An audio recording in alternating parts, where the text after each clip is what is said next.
bisa melakukan proses detoksifikasi itu kalau apa? Kalau dia dikasih bahan baku dan bahan bakar yang tepat. Bahan baku pertama apa? Asam amino. Bahan baku pertama, asam amino.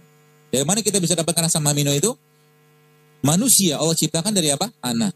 Dalam surah Al-Mu'minun Allah bilang walaupun khalaqnal insana min sulalatin min tin, katakan kami ciptakan manusia dari tanah. Maka kita butuh semua unsurnya tanah. Kita nggak bisa makan tanah. Maka kita mengambil sarinya tanah. Kita mengambil intinya tanah. Siapa yang bertugas mengambil sari pati intinya tanah? Ada satu makhluk namanya lebah. Lebah itu mengambil madu kan. Madu itu diambil dari mana? Dari puncuknya bunga tadi, dari bunga atau segala macam, diambil dari akar kan sebenarnya kan. Jadi madu itu sari patinya tanah. Bahasa lainnya madu itu adalah ya komponen asam amino terbaiknya manusia itu ada pada madu. Gitu. Maka makan madu itu tiap hari. Gitu.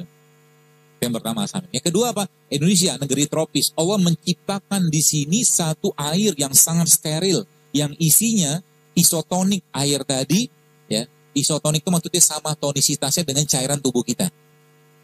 Ya, dan dia sangat steril. Air itu namanya apa? Air kelapa. Air kelapa itu isinya sama amino juga. Subhanallah kan.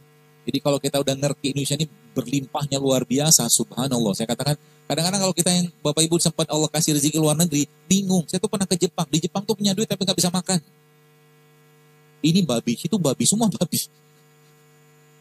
Ya, bahkan nasi pun mereka pakai mirin. Mirin tuh kayak araknya, supaya nasinya pulen. Dikasih mirin coba. Gitu. Akhirnya terpaksa lah waktu kapan hari ke Jepang beberapa tahun lagi itu kan saya bawa mie, pergi ke restorannya, nggak berani juga pakai piringnya karena piringnya campur sama babi-babian. Akhirnya saya makan mie tadi pakai gelas angkir. Bagian dari kita menjaga, ya seperti itu. Asam amino. Asam amino. Jadi apa tuh namanya? Tubuh kita dari saya katakan gen-gen tadi dia butuh asam amino. Ya. Maka air kelapa itu menjadi salah satu itunya, apa tuh namanya solusinya. Kalau Bapak Ibu punya racun tikus, ya racun tikus itu katakanlah racun tikus atau racun hama lah yang cair ya, lalu Anda masukin ke dalam air kelapa gini kan, masuk itu gumpal dia. Itu dahsyatnya air kelapa. Maksudnya apa? Racun tikus bisa dikoagulasi, digumpalkan sama dia, nggak bisa larut dalam airnya. Kekuatan dari air kelapa itu untuk apa ya? Untuk mencegah racun atau mengikat racun. Itulah bahasa. Tubuh kita banyak racunnya? Banyak. Kosmetik kita banyak bahan kimia, odol kita macam-macam tiap hari gitu kan. Maka jadwalin tuh makan atau minum air kelapa. Setiap seminggu tuh minimal sekali atau 2 kali lah. Setiap hari, yang kelapa muda atau kelapa tua tergantung usia Anda. Kalau Anda sudah tua, minum yang tua.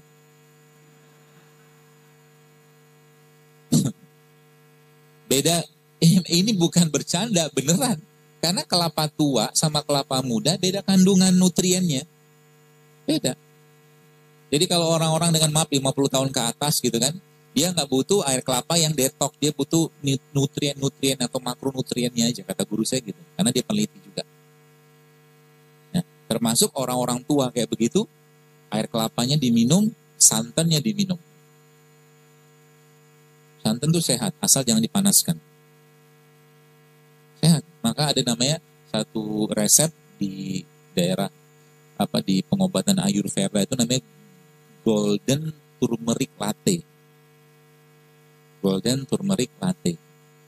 Santan, kasih jahe, kasih kunyit, kasih kurma. Enak banget. Serius. Dan lemak dia ada lemak yang sangat baik untuk jantung. Jadi nanti kalau ibu-ibu Anda misalkan meres santan, nah santannya tadi diperesnya pakai airnya, jangan pakai air biasa. Paham ya? Jadi meres santan itu pakai airnya. Terus santannya diapain? Jangan digodok, rusak dia. Panasan pada santan kan rusak. Maka Indonesia itu kan punya satu makanan yang santan dipanasi berulang-ulang tuh.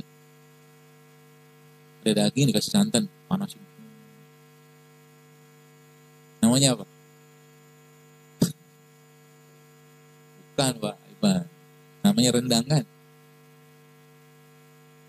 Siapa pemakan rendang silakan. Ya.